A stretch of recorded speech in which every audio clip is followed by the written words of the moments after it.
Привет, любители террарии! В этом видео я сравню подражателей двух биомов – Кримзона и Искажения, а перед началом этого ролика поставь лайк и подпишись на канал.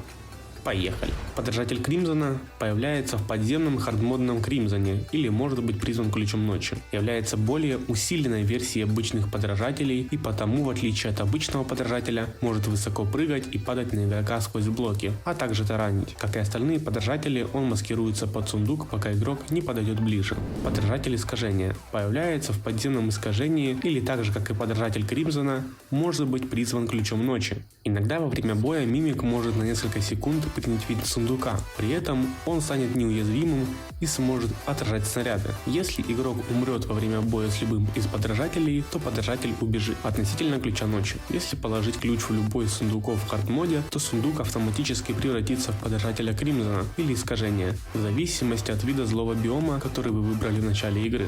Крафтится ключ ночи на верстаке с помощью души ночи, их нужно выбить 15 штук. Выбить эти самые души можно в подземном Искажении или Кримзоне. Для справки, подземелье начинается с 0 футов. Высоту поможет вам определить аксессуар глубинометр, который крафтится с помощью 10 медных, 8 серебряных и 6 золотых слитков, рядом со столом и стулом. Но если лень крафтить глубинометр, то можно просто опуститься пониже, чтобы прям наверняка. Так вот, души падают с шансом 22% в обычном режиме и 33% в режиме эксперта с любого существа, что умерло. Душа не сгорает в лаве, в отличие от вашей жопы, поэтому за душу можете не беспокоиться. Оба подражателя имеют максимальное количество здоровья, 3500 хелспоинтов и урон 90 хелспоинтов. В режиме эксперта эти показатели больше в 2 раза, а в мастер-моде в 3 раза. Теперь перейдем к луту. Подражатели имеют разные луты, хотя в целом они одинаковые. Единственные одинаковые вещи, которые падают со 100% шансом, это зелье манны и лечение. Начнем с подражателя Кримзона. С него выпадают хорошие девайсы на воина. Те же гниющие когти, очень мощное оружие в начале и середине хардмода. Правда, с версии 1.4 их сильно пофиксили и теперь они не такие мощные, как раньше. Но тем не менее, все так же хороший девайс. Также с этого мимика может выпасть аксессуар для воина.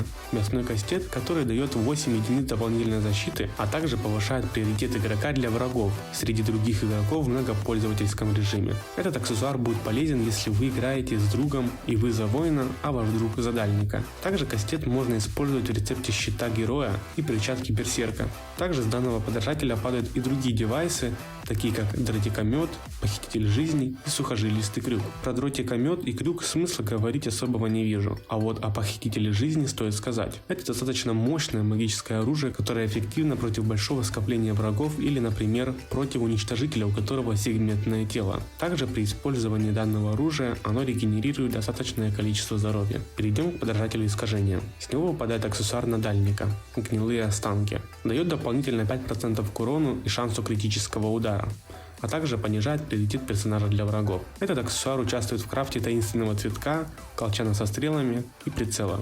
Но с этого мимика падают и другие девайсы, такие как посох проклятых огней, гильотина на цепях, крюк-червь и игломет. Начнем с первого. Посох проклятых огней является сильным оружием, которое ставит стену в 10 блоков на 45 секунд, которое наносит урон и отталкивает врагов. Это оружие можно использовать как в начале, так и в конце хардмода. Гильотина на цепях. Это хардмодная версия кинжала на цепях и, как по мне, слабоватое оружие. Использовать его можно только в начале хардмода. Крюк-червь. На 1 блок меньше, чем аналог сухожилистый крюк, который падает из мимика Кримзона. Игломет – аналог дротикомета, но имеет больший урон и меньшую скорость атаки. Итак, какой же итог? Какой из подражателей будет полезней? Вывод делайте сами. Для меня же немного выигрывает подражатель Кримзона. А на этом все. Спасибо за просмотр, ставьте лайки, пишите комментарии и подписывайтесь на канал. До скорых встреч!